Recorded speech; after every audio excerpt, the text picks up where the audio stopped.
Minecraft speedrunning is such an oddball compared to other popular speedruns. The most popular categories, the random seed glitchless categories for their respective versions, aren't just dominated by only the best players.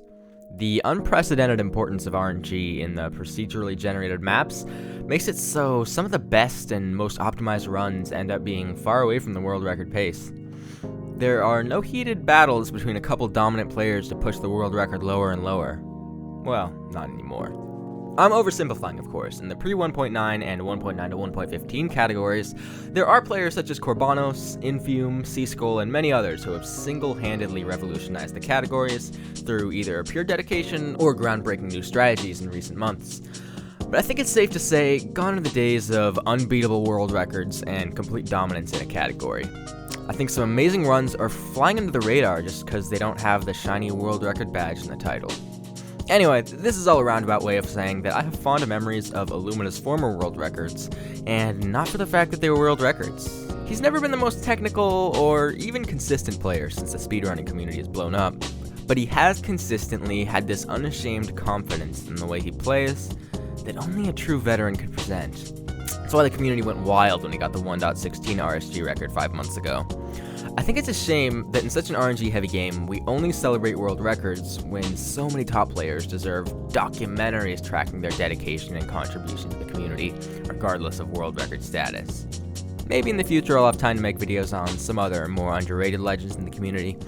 But for now, let's get on to the topic of this video. Quick warning, I'm going to be using a lot of speedrunning terminology, so if you don't know much about Minecraft speedrunning, there might be a few confusing terms. 2 months ago, Illumina got an offline personal best of 13:05 while speedrunning in a call with some other top runners.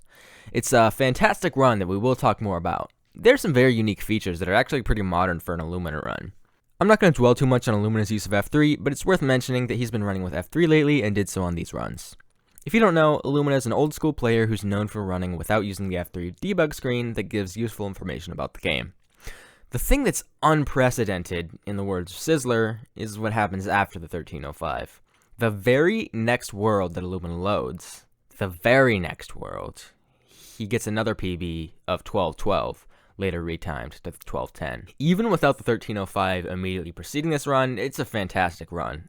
It was easily on 10xx pace entering the end, and Illumina played it to be a second place run, only losing a couple leaderboard rankings to the Dragon Perch. The consistency and focus it takes to get 2 sub-14s in a row is unbelievable without even taking the luck into account. That being said, the similarity between the two seeds is almost uncanny. Let's do a play-by-play comparison of the two runs, and then we'll get into breaking it down. I think that's unprecedented. Oh my! For the sake of simplicity, we're going to call the 13:05 run, Run 1, and the 12:10 run, Run 2. In Run 1, Illumina spawns on an island next to the back half of a shipwreck. The back half of a shipwreck has a treasure chest with iron, gold, and occasionally diamonds. He does normal ocean strat crafting before looting the chests, getting enough iron for full tools and gold for a helmet. He quickly finds a magma ravine and enters the nether at 2:26. Great pace. The notable thing about this nether entry is the lack of food. Because it was only a half shipwreck, he could only grab the iron and the gold. Illumina doesn't enter with a single piece of food, making the run much more difficult. The overworld for Run 2 is completely different. Illumina spawns in a village with a blacksmith, and finds 11 obsidian in the blacksmith chest, enough for an entry. 9 bread and some iron armor will make the run a lot easier as well. In classic Illumina fashion, he grabs the blacksmith chest and loots a hotel villager house to get all the beds he needs.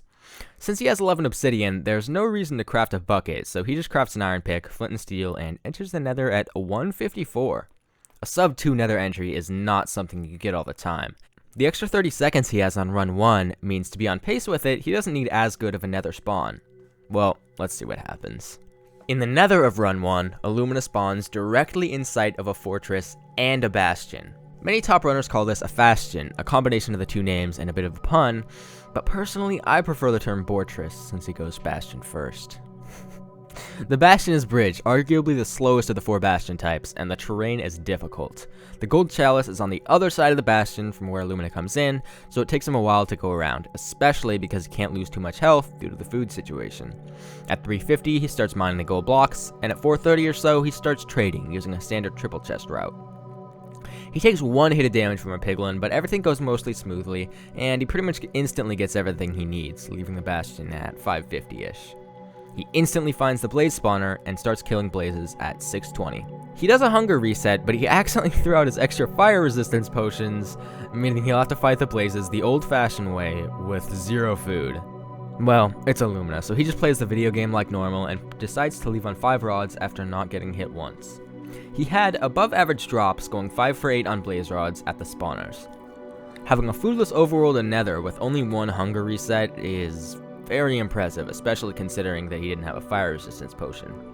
Anyway, Illumina gets to better coordinates to blind into the stronghold ring and blinds at 8 minutes and 40 seconds. Again, with the theme of this run, it's super risky to go with 5 rods. It was an ocean overworld, meaning he has a good chance of an ocean exposed stronghold, but he needs a 2-eye or even a 3-eye portal if his first Eye of Ender breaks. The nether for run 2 is where the back-to-back gets very uncanny. The spawn isn't as good, with no bastion or fortress in sight, but like I mentioned earlier, the entry is a lot faster and he has food, so it's not too big of a deal. Illumina quickly E-rays, a strategy where a runner finds bastions through walls using the entity counter on the F3 screen. This is much more of a classic Illumina run, as he drops down to half a heart for the sake of speed as a cast threatens to end the run at the 240 mark. He does some matrix dodging and quickly spots yet another bastion, or fortress, and yet again it's a bridge. Due to the faster entry but worse spawn, Illumina enters the bastion at the 3-minute mark, just about on pace with run 1. This time though, the gold chalice is right where he comes in, meaning he starts mining gold ahead of the pace of run 1 at 320 instead of 350. Again, he does the same triple chest route, this time not being as careful since he has food, and begins trading at 405. Again, he gets very fast trades and keeps the 20 to 30 second lead over run 1, leaving the bastion at around 525 and entering the fortress at around 545. He almost dies a couple times, but goes 3 for 4 on stray blazes, which are blazes not coming from a spawner, meaning he has a good chance of being able to leave on the first spawner cycle when he does reach them. Unfortunately, even though he got a double spawner, only 1 blaze spawned from each, although they both dropped rods. Although he left on 5 rods during run 1, run 2 is on much better pace, so he can afford to wait for 1 more spawn cycle to guarantee enough rods for the end portal. 3 blazes spawn and the first 2 drop rods, making his final drop rate 7 for 8. He pearls the better blind cords and blind travels at 7:45, a full minute ahead of run 1. Unfortunately, in run 1, the blind travel doesn't go straight to ocean, but aluminum needs wood anyway, so it's not all bad. He quickly finds an ocean in the direction of the stronghold and spots an exposed stronghold at 10 minutes and 12 seconds. Amazing pace, but still more than likely to die due to his lack of Eyes of Ender. Each portal frame only has a 10% chance of generating already filled with an Eye of Ender, meaning there's only a 34% chance for the end portal to generate with the 2 or more eyes that Illumina needs. Unfortunately, the portal room isn't exposed, so he has to take a bit of a time loss wandering the stronghold aimlessly since he didn't enter from starter. Eventually, he does find the starter staircase and finds the portal room at 1140, of course getting the 2-eye he needs to enter the end at 1144. He eats some bread that he found in the stronghold chest, the only food that he's had the entire run. He has enough wool for a comfortable 6 beds and gets a very fast perch despite the comically bad end island, securing himself a new PB in his second sub 14. The run wasn't handed to him by any stretch. No food, bridge for his bastion, no fire res blaze fight, non-ocean exposed portal room, 1305. An unbelievable run played very optimally. Run 2's endgame, on the other hand, is definitely a bit simpler. Illumina has 7 beds and 11 bread at the time of blind travel, blinding into a very deep ocean with 14 blaze powder and plenty of pearls. All there is left to do is find the stronghold. It won't take long before he spots it at under 9 minutes and enters the stronghold at 9:20. Just like run 1, the portal room isn't exposed, but he finds it almost instantly, this time entering the end sub 10 at 9:51. If he got a perch just a few seconds faster than run 1, Illumina would get the first 10xx and the second place 1.16 RSG time. As far as I'm concerned, pace entering the end is all a runner can really control, and as far as I'm concerned, Illumina absolutely destroyed this seed. My favorite part of runs done on call with other top runners is hearing them shush each other as the runner enters the end, getting rid of all distractions and waiting in anticipation for the dragon perch. I'm gonna assume 9:30. Yeah. I don't even know what the time is. It's PvP. I'm sure. Shh. Yeah, sorry, I'm probably not helping. Unfortunately, the dragon isn't super cooperative, but it eventually perches, and Illumina gets what is quite possibly the least likely PB in Minecraft speedrun history as far as I'm aware. This is Illumina's 1210.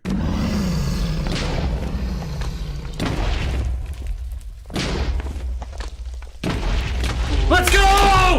Let's go! I Yes! think we can talk now. GG. Yes! Back to back! Back to back! 12-12. Back to back! Yeah. Back to back! Oh my gosh! Oh my gosh! I think that's insane. unprecedented. Oh my... Another world record curse is broken. Now, I'm not a statistics guy, so I'm not going to even try to quantify, the likelihood of rolling these two seeds in a row, but maybe we should just chalk it up to breaking the world record curse, as these were Illumina's first PBs since his 1352 world record a number of months ago. This is why I love Minecraft speedrunning. After many hundreds of hours of grinding, every so often the chaos of RNG gives way to something as beautiful as this back-to-back PB. Let's recap some of the shocking similarities between the two runs, other than the fact that there were two god seeds in a row. Close to spawn in a nether wastes biome, Illumina got a bridge bastion at about the same pace in each run. In both bridge bastions, there was 6 obsidian in the triple chest rampart that he was trading at, which by the way, isn't always generated as a triple chest. Obviously for runs this fast, the trades are going to be decent, but the bastion splits are absurdly similar. Furthermore, after pearling to the fortress, Illumina kills exactly 8 blazes in both runs, though in run 1 he got 5 rods, while in run 2 he got 7 rods. After blind traveling, in both cases he only has to throw one eye to find an ocean exposed stronghold, and in both cases the portal room wasn't ocean exposed. I really did not know what to say the first time I saw these runs. Seeing 2 almost identical seeds played very optimally back to back is a level of satisfying that I did not know was possible. Obviously there was time to be saved, but it really is a beautiful series of events. I don't really have any kind of grand conclusion to this video. I just really like the runs, and I hadn't really seen any videos up on how cool it was. Very late congratulations to Illumina on the PBs, and you are a madman for leaving on 5 rods. Thank you all for watching. This is a bit of a different video, but I hope you enjoyed nonetheless. I'll catch you guys in the next one.